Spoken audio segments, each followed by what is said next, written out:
pelo sinal da Santa Cruz, livrai-nos Deus nosso Senhor dos nossos inimigos, em nome do Pai, do Filho e do Espírito Santo. Amém. Vinde, Espírito Santo, e enchei os corações dos vossos fiéis, e acendei neles o fogo do vosso amor. Enviai o vosso Espírito, e tudo será criado, e renovareis a face da terra. Oremos. Ó Deus, que instruíste os corações dos vossos fiéis com a luz do Espírito Santo, fazei que apreciemos retamente todas as coisas, segundo o mesmo Espírito, e gozemos sempre da sua consolação, por Cristo Senhor nosso. Amém. A palavra de hoje está em 1 Samuel, capítulo 7, dos versículos 7 até o versículo 14. Os filisteus ouviram que os israelitas estavam reunidos em Masfa. Os príncipes dos filisteus então marcharam contra Israel. Sabendo disso, os israelitas tiveram medo dos filisteus e disseram a Samuel: não cesses de invocar o Senhor nosso Deus, para que nos salve das mãos dos filisteus. Então Samuel tomou um cordeirinho que ainda mamava e ofereceu em holocausto ao Senhor. E Samuel clamava ao Senhor por Israel, e o Senhor o atendeu. Enquanto Samuel oferecia o holocausto, os filisteus iniciaram o combate contra Israel. O Senhor, porém, naquele dia trovejou com grande fragor sobre os filisteus, aterrorizando-os, e foram vencidos por Israel.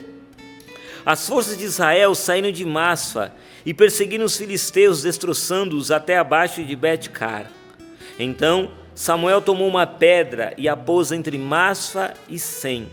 Deu àquele lugar o nome de Ebenezer, isto é, Pedra do Socorro, dizendo: até aqui o Senhor nos socorreu.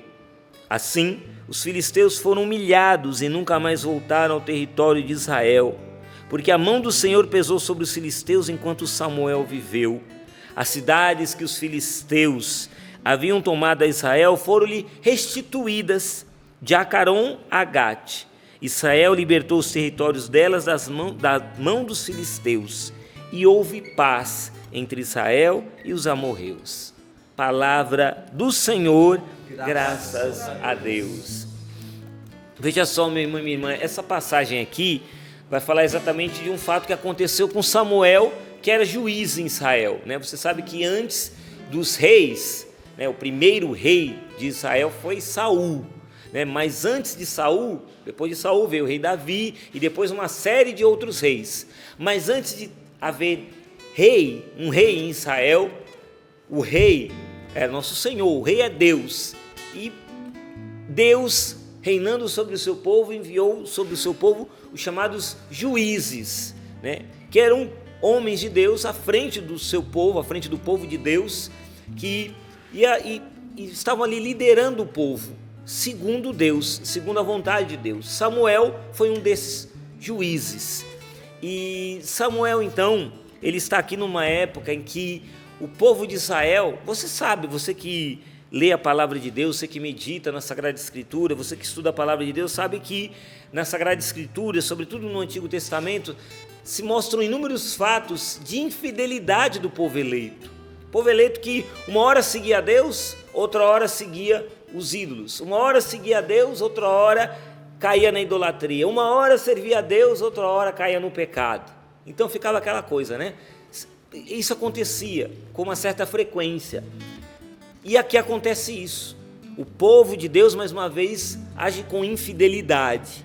E aí, então, eu não li aqui, eu comecei a ler a partir do versículo 7, mas se você for um pouquinho antes, no início do capítulo 7, a partir do versículo 1, você vai ver que ali tem como que uma DR, Deus e o povo estão ali discutindo a relação, estão ali, tendo uma conversinha entre eles ali, muito boa. E Samuel, como juiz, como aquele que é mensageiro de Deus, enviado por Deus, enfim, está ali falando em nome do Senhor, ele profeta, sendo profeta, ele está ali puxando a orelha do povo, falando: vocês estão na infidelidade, vocês vivem aí na infidelidade, então vocês têm que parar de ser infiéis, então se desfaçam dos seus ídolos, renunciem à idolatria, voltem de todo o coração para o Senhor vosso Deus, e o povo fica ali todo arrependido, né? O povo fica ali todo, né, dizendo, reza por nós, Samuel, porque a gente pecou contra Deus.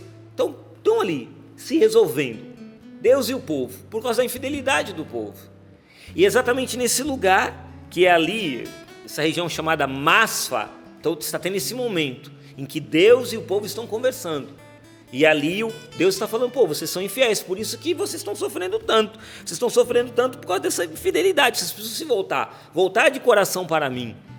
Deus está falando muito claro com o povo. E nesse exato momento em que Deus e o povo estão ali conversando, e Samuel está ali intercedendo pelo povo, chegam os filisteus. Os benditos filisteus, os inimigos, né, os arqui-inimigos de Israel ali, chegam para atacar o povo, né? E eles começam então uma luta. E o povo eleito, desesperado, chega para Samuel e fala, olha, reza por nós, porque nós vamos todo mundo morrer aqui. Invoca o Senhor nosso Deus, invoca o Senhor para que Ele nos salve da mão dos nossos inimigos, eles estão vindo. E aí Deus intervém, né? Aqui a palavra de Deus diz que o Senhor naquele dia trovejou com grande fragor, está no versículo 10, sobre os filisteus, aterrorizando-os, e foram vencidos por Israel. Deus intervém, Deus luta pelo seu povo, Deus combate em favor do seu povo e o povo vence. E aí então Samuel, profeta e juiz Samuel, ele pega uma pedra e ali naquele lugar, no lugar da vitória, ele coloca aquela pedra e dá o nome àquele lugar de Ebenezer, que significa exatamente, aqui na tradução que a gente tem, é pedra do socorro. A tradução no hebraico é pedra da ajuda. Que essa palavra, Ebenezer, na verdade, aqui na Bíblia está escrito uma palavra só, Ebenezer.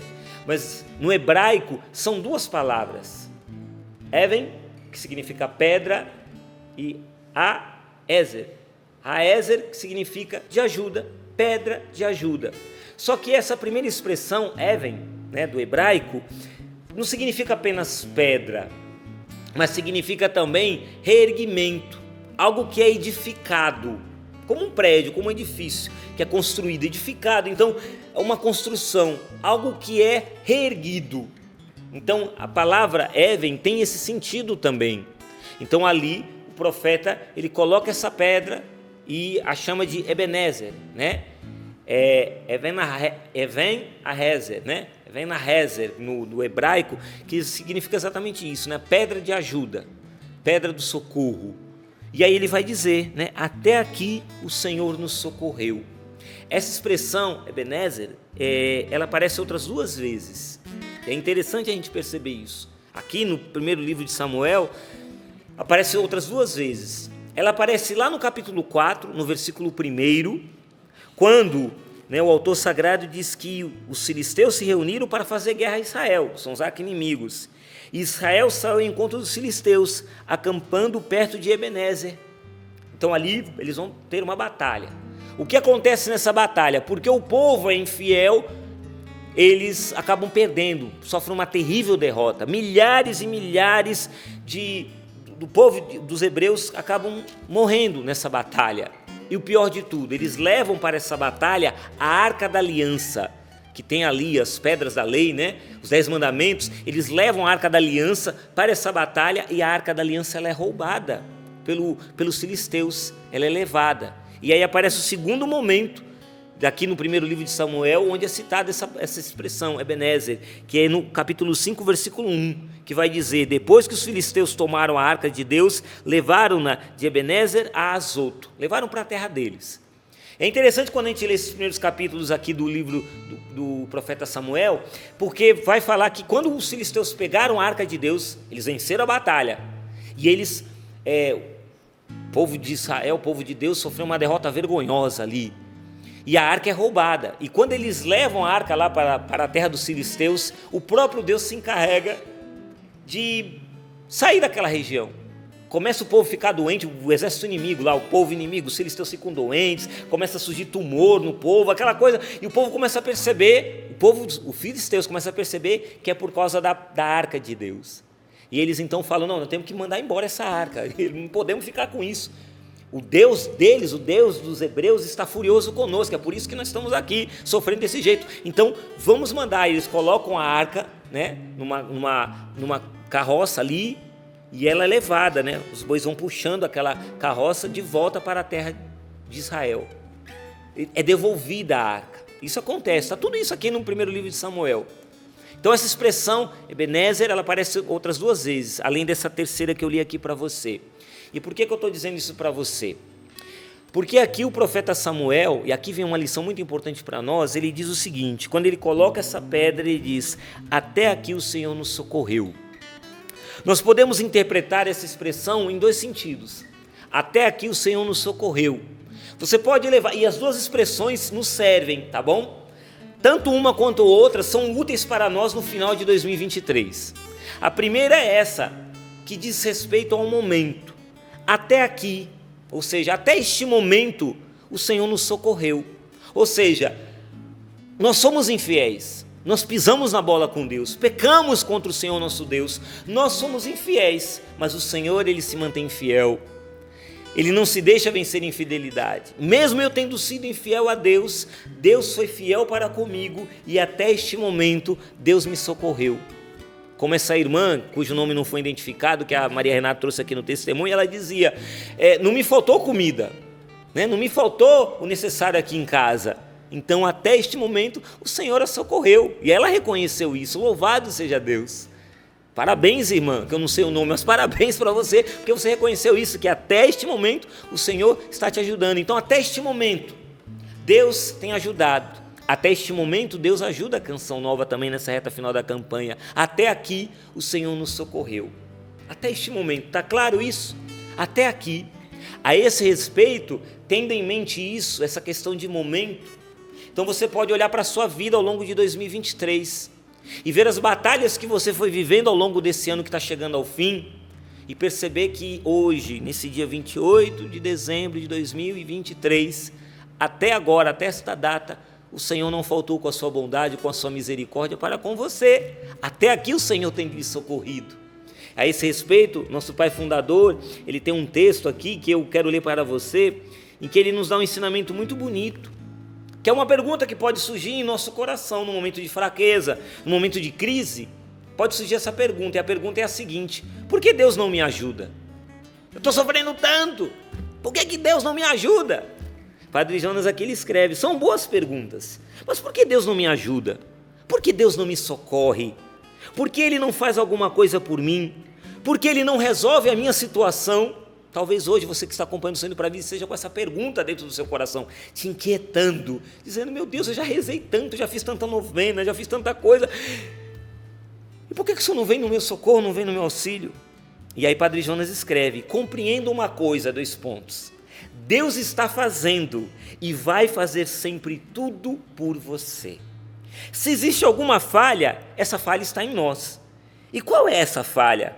A falta de confiança plena nesse Deus que é pura misericórdia e está continuamente olhando por nós, olhando para as nossas necessidades.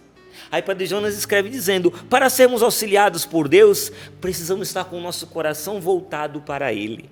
Colocar a nossa vida em suas mãos e acreditar que Ele tudo pode fazer por nós. Na hora em que eu me decido a dar a Deus a condução da minha vida, a sua palavra se torna realidade em mim.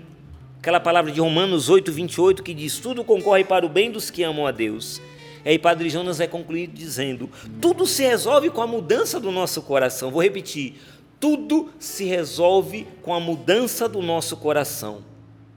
Quando eu me decido a deixar o meu egoísmo e parto para depender do Deus amor, do Deus da doação, se decido ter um coração generoso como o de Deus, se eu quero ser simples, humilde, mesmo não sendo completamente, Padre Jonas diz, eu já estou dentro do plano de Deus, já estou dentro da vontade de Deus, e é aí que tudo começa a concorrer para o meu bem. Acredite, Deus é fiel. Palavras maravilhosas de Padre Jonas Abib para nós. Deus é fiel e tudo começa com a mudança do coração, que é exatamente o que o povo está vivendo aqui.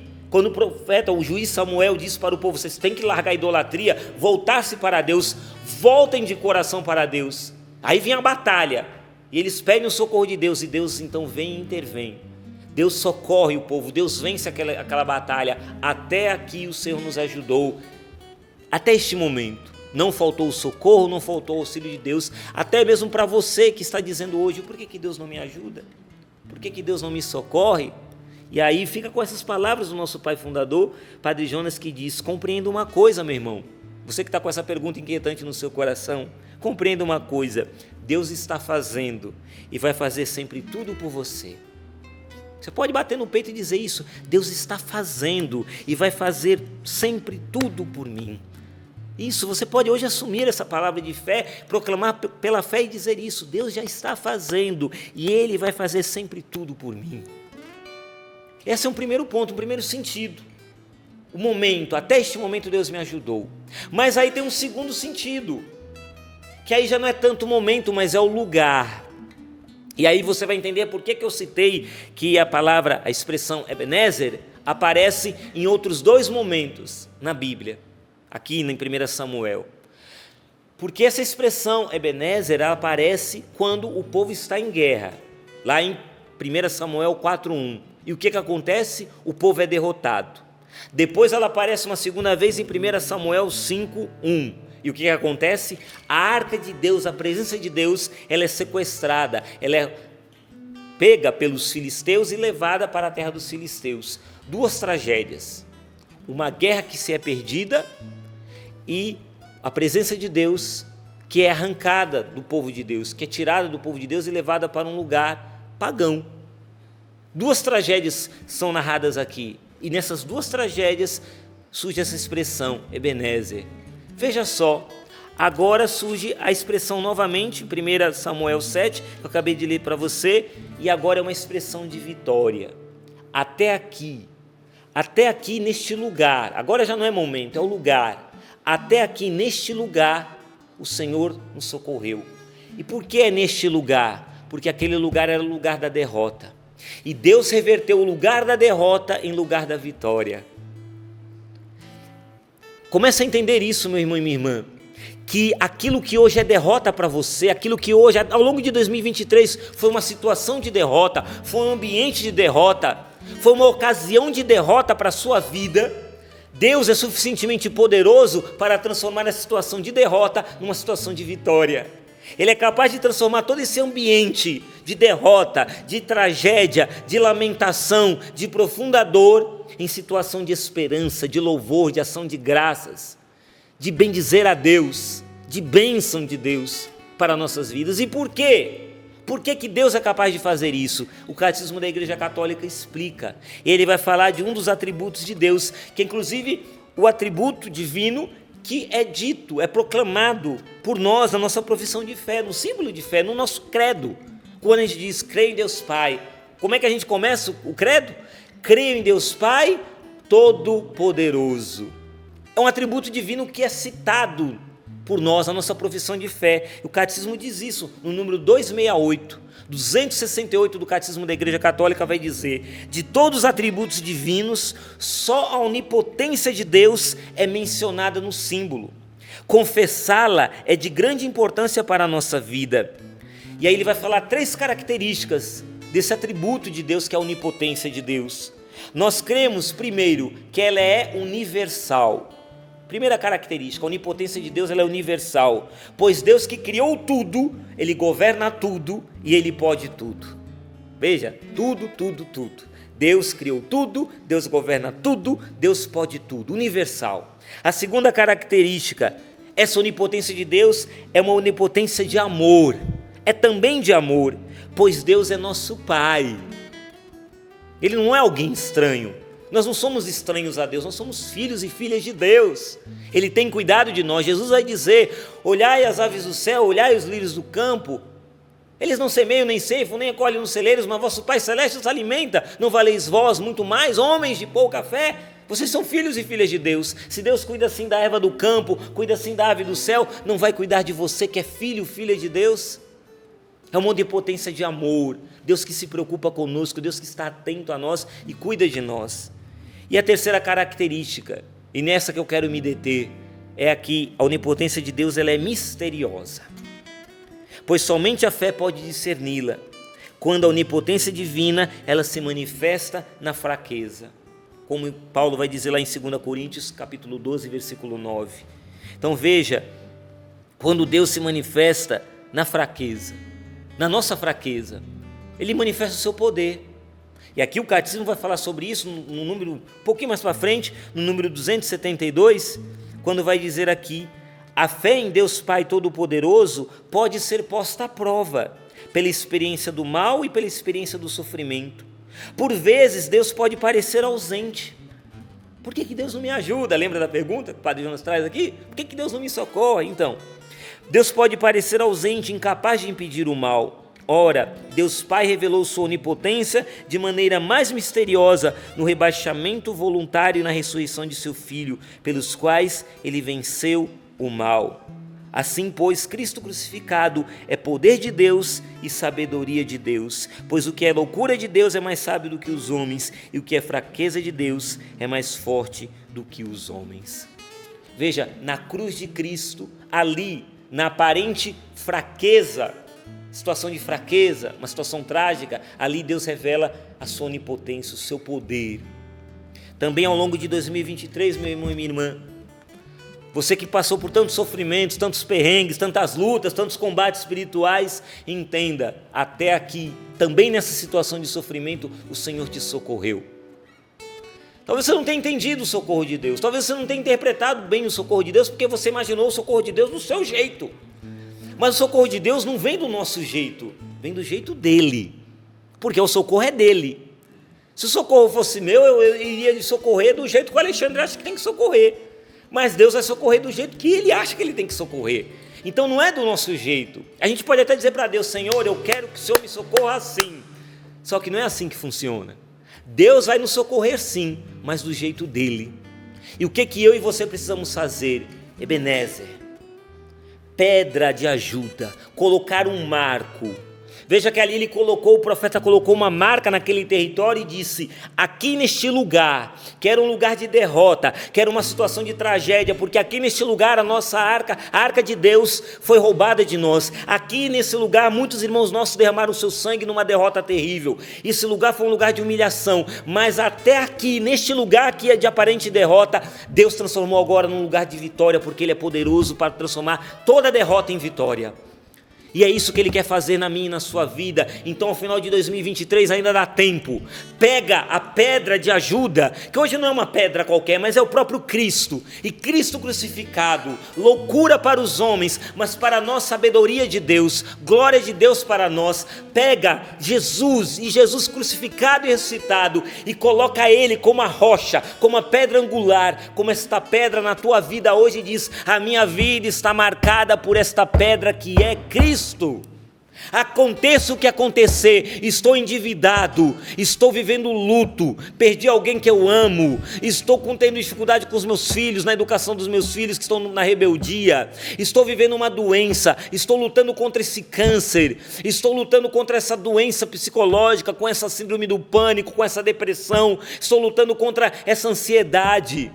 Estou agora já desenganada pelos médicos, mas em tudo isso, que para mim e para as pessoas ao meu redor é derrota, eu coloco agora a pedra, que é Jesus, Ebenezer, pedra do socorro, pedra de ajuda, porque o Senhor tem me ajudado, o Senhor tem me socorrido, do jeito dele, mas Ele não tem faltado com a sua ajuda.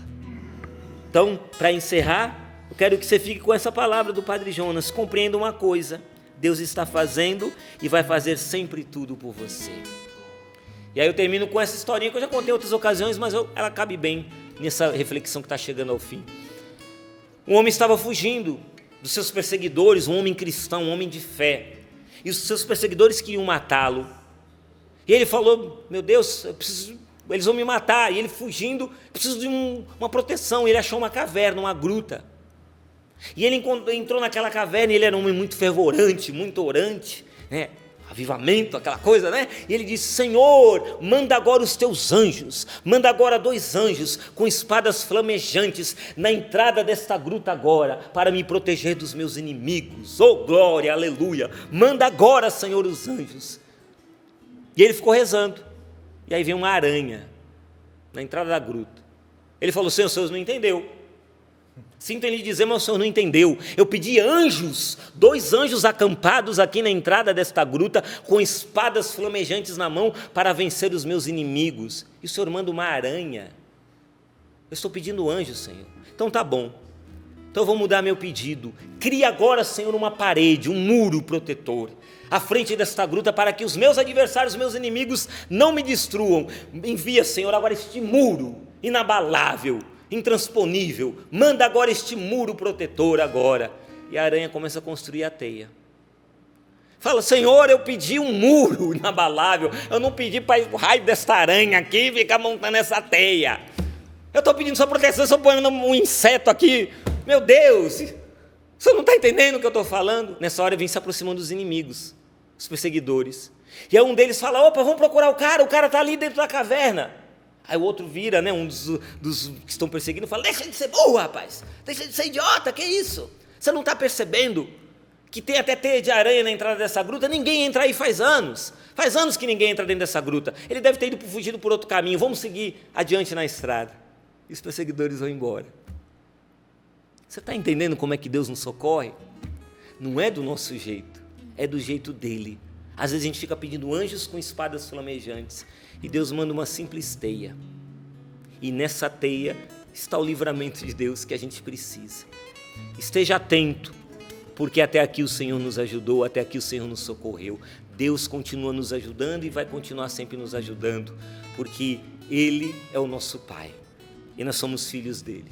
Então, continue clamando, que Deus possa transformar nesse ano e no ano que se inicia, no ano que está se aproximando, toda derrota, toda ocasião de derrota que foi para você, agora em situação de vitória, porque Ele tem poder para isso. Que Ele transforme tudo aquilo que hoje é derrota em vitória, e mais ainda, que Ele possa hoje, pela força da fé que eu sei que você tem, colocar esse marco, que você hoje seja dócil e coloque um marco, que é o próprio Cristo, na sua vida, na sua casa, no seu casamento, na sua saúde, na sua paternidade, na sua maternidade, nos seus relacionamentos, no seu emprego, na sua faculdade, em todas as situações você coloque esse marco, essa pedra que é o próprio Cristo, e diga: Deus está comigo e eu vou vencer, eu já estou vencendo porque Deus caminha ao meu lado. Amém.